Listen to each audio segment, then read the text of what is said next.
starting one of the best movies ever. Oh, kari kubarizwa kuri Bukuru Media TV, the only place that only matters these days, the only place that you need to know. Bukuru Media TV, starting from now. Oh, this is one of the 4 episodes from our series, which is called The Blood Sacrifice, the 4th episode. Tugenda tukihuse mwabantu. Utegerezwa gutanga ikimazo umugore. You need to sacrifice your wife. See? Kugira chief nawe bakwishira. So that chief may be happy, may be pleased. Nigiki kintu ntabahaye. What didn't I give? My man. I sacrificed my children that I had, that I only had. Do you think I can sacrifice my wife too? It's impossible. I gave you everything. Bukuru. What didn't I give you? Baby. Yes, baby. It feels like you are talking to someone. You sound like you are talking to someone. Where is he? Yamuhengusa ko ari kuyaga n'umuntu mugabo uyu muntu aramurabye gose bigaramura kandi ari kuyaga n'umuntu tangwe bya bintu bya yo starting my honey. Let me tell you something. There is something I'm happy about in this world. It is you. You know, most of the time short men, when they marry tall women, I mean tall wives, sometimes they are disdained, but in your case, you actually respect me for who I am. Okay, Nakibad. Okay, no problem. Kushaka. Yes, you want it? Kim. No problem. Let me prepare for you. Urabe. On va share. In Wios. Almost a week. You are not available in the meetings. Even what we do, you are not being available these days. You are only left with 3 hours. Only 3 hours. You will have finished to kill your wife. You will have finished to kill your wife in 3 hours. And if you don't, I will stand on myself and do it. Don't joke. Yagiye bishura mu bintu utazi ko bizokumena gatwe cyangwa agahanga bikagukomera hasigaye ko tubuna aragenda. Oh, this guy is story by Jay. Ukabya ngo byakomeye mwabantu biba byakomerega hasigaye ko tisha umuntu yagiye kera. Some people, they are actually tough in what? In the human sacrifice or blood sacrifice. We sacrifice our time, we sacrifice almost our everything to see that we can make our day better, we can make our lives better. What matters in this world is what? What matters the most is how we live. The way we live is within our choices. You either choose to work hard, you toil. To see your life becoming better. That's what you do. This is life, man. And life can never be easy. It has always been difficult.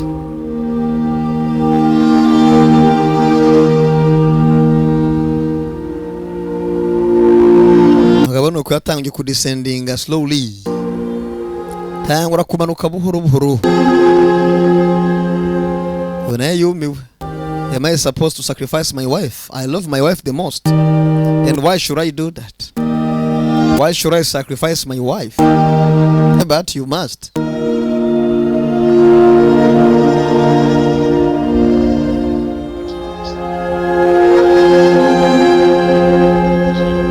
Ngabo yari icurikiri yari ibura. Yewe sha tanga umugore.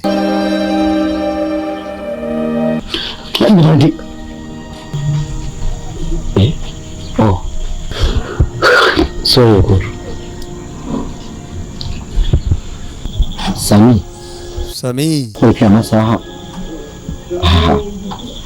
Why do you sit here at this hour?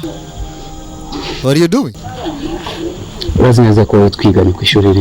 You know, we studied at the same school. I was even smart in school.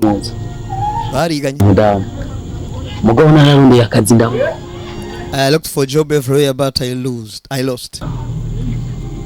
Anahunze mu rupango ariko arasaba amafaranga y'ifu avansi yara. The owner of the land Anza gutanga saa 5 z'ijoro saa 6. He is asking for the money for rent. Yasinze. Imagine. Uko nanira bari bariganye.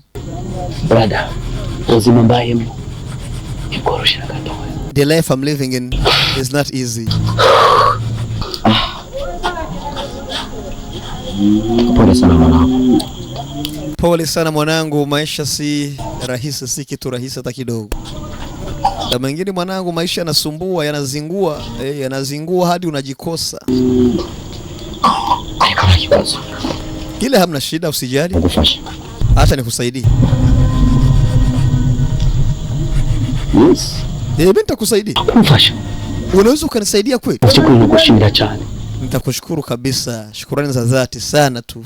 Akazi ko simzo sawa. Nzogakora. Kazi yote mtakao niomba kufanya nitafanya. Msijali. Kila kazi nitatenda. Ndugu ya. Banamufa kwemera ivyo mwemera sha mutabanje gupereza ngo baze neza. Ntabwo ari akazi no nk'inshuti yaje. It's not a job I can give you as a friend. No. Ndashaka ndago. Sakazi kababoko muri Makedo. Nkunda wo bikunda. Ukashika ku ndoto zawe. Ukarekana n'ubwo buzima urimo. Ku buzima buvemwo. Uramukoze mukuri. Ntaco mutuba munkoreye pe. Umva nakubwira. Let me tell you. Ndashaka gushira mu muryango wacu. I wanna put you in our society. Ariko kuri condition imwe. But on one condition. Uzemera gukurikiza amabwiriza. Will you accept to follow our rules? Mukuru, je nimba ari saa moya nimba ari 6 nzotonda kugihe. Ibyo uzokora. Ngo azotonda kugihe we yarazi ngo nakazi ka leta. Ngoro. Uzondonera kucyana. So look for me tomorrow in the evening. I will take you there to our society. I mean, he didn't know whether it is a society, I mean a working one. That is public. No, but it was a secret society that he was supposed to be taken to. Umugabo life yarahindutse ngo yari yarize byaranse mugabo byaje kurangira neza.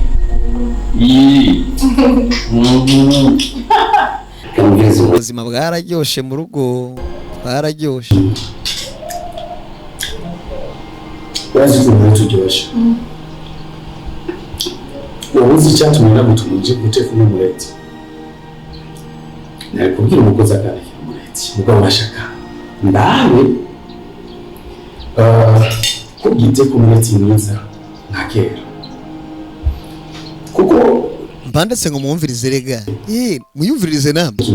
Mwumvirize the masterpiece of acting. Kuko rero umureti kuryoshe. Najewe ndababeke kuko ngiye umwami amaze guhaba aragaba azingira ndakugarira hedukira inyumurabe ndaguteraga ndakwereka ikintu surprise. Wow. Ndumbeshe Sicho kukoresha n'akazi bakiriki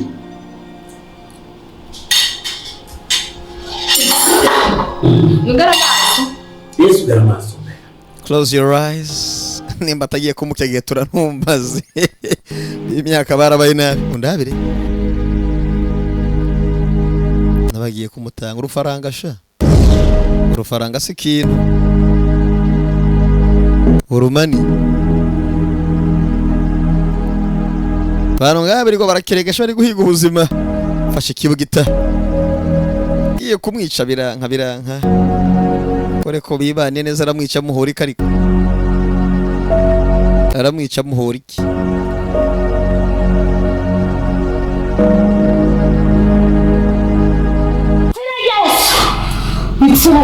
Hari wajya senga. In the name of Jesus. Mama pastor yahagiriye igihe. Nitsina Yesu. Kandi ko bombe ziri muri wowe. Nitsina Yesu.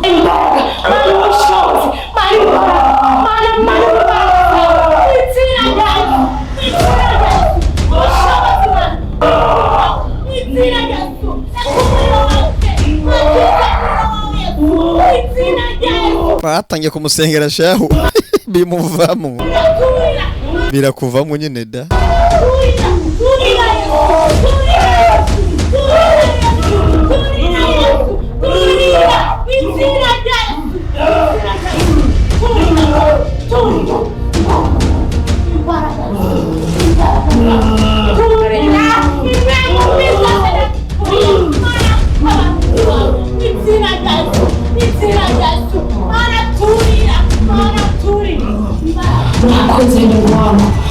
ndagushimiye cyane ndakumvise umwana wakira amashimwe yaje urakoze geragera senga birakomera shaho abamuhungu wawe urakoze Kristo ndagushimiye haleluya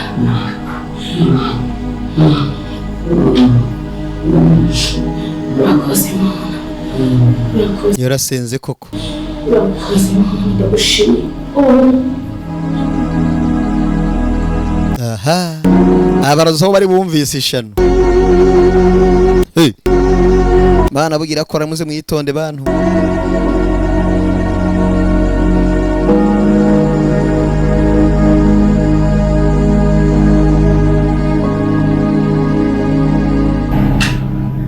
Serena shaka ugende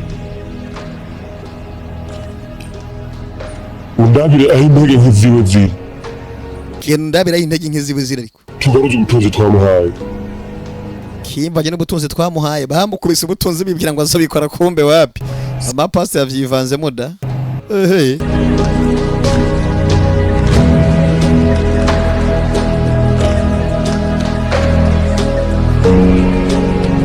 Kumusi mwiza nakwe mere hari watangiye kuririmba da kwari wewe mana yanje ubona mu minsi yaramaze gusara amaga y'Imana yarakoze ibyaha ushima Imana irakora azamusenga abantu sibyo mimbaze Yesu yanyogeji mutasenga ntimuze mumbaze ntako ntagira Kumusi ehe bituma mporanezerwayo mimbaze Yesu yanyogeje ibyaha ibyo bintu rero izo ndirimbo zanyu ngo Yesu yagize iki Yesu yagize iki ibyaha ahejeje mana ngo Yesu yanyoge mwabagabo muza murimba ibyo muzi ariko sasa ne kubera karefo kaciye mwasigaza n'ivyana uri umunsi everyday vyana bakoze cyane abakoze gose buriya nageza kumba baanye basigaye baza mwibuke ni babandi unasigaye asenga buri munsi yarayonye bimbonye nivyo canke wangu ndi kurota ibi nivyo canke ndi kurota mwana yarumiwe nabo baragiye barabinoza baye bahuriye mu gashirame kamabandi y'abaruzi uyavaye wewe ibi mbonye urashobora gusona umuntu w'umugabo mu rugo nta n'isori wewe ndi kubona mu nyonga zanjye nimba harazi ngo umugabo aracara umusazi kumbe ni muzima sha baramusengeye arakira Imana irakora Imana iracyakora ibitangaza mpaka today hago badasenga rega hago badasenga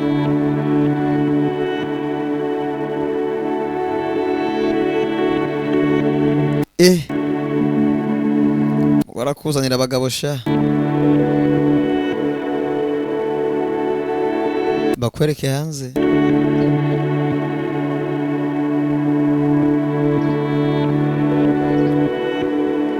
umugore agiye gusohoka hanze abona kanadisi kari guhwera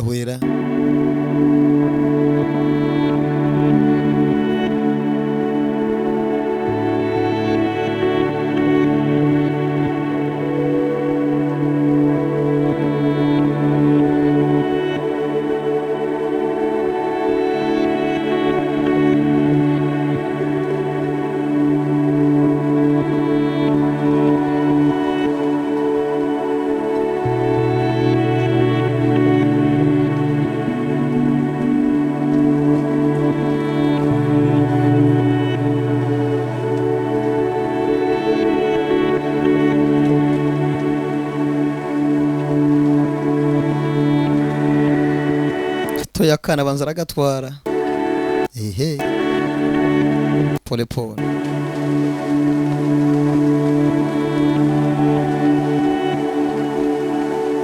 kurikire witonze gufata yakana aragatwara buhoro kana nimba kari kakubiswe n'ibiki nivyo ntaramenya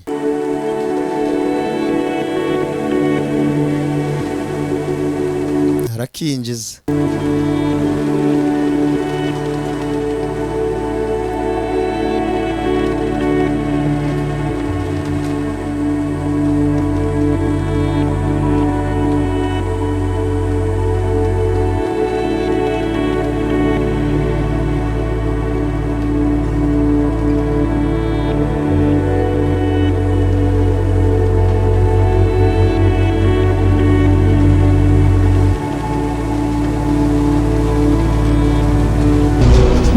warushonje cyane.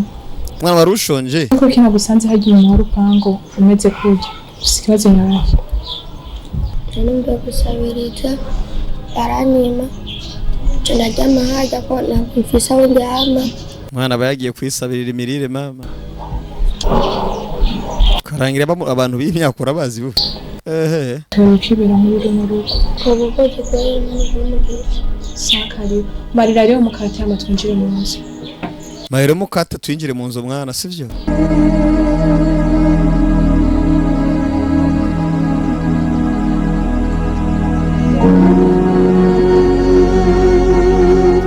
Dukomeze n'izindi rero twihuse vuba vuba. Narabwiye nta kubatinza muri iyi minsi wapi. Ni vuba vuba.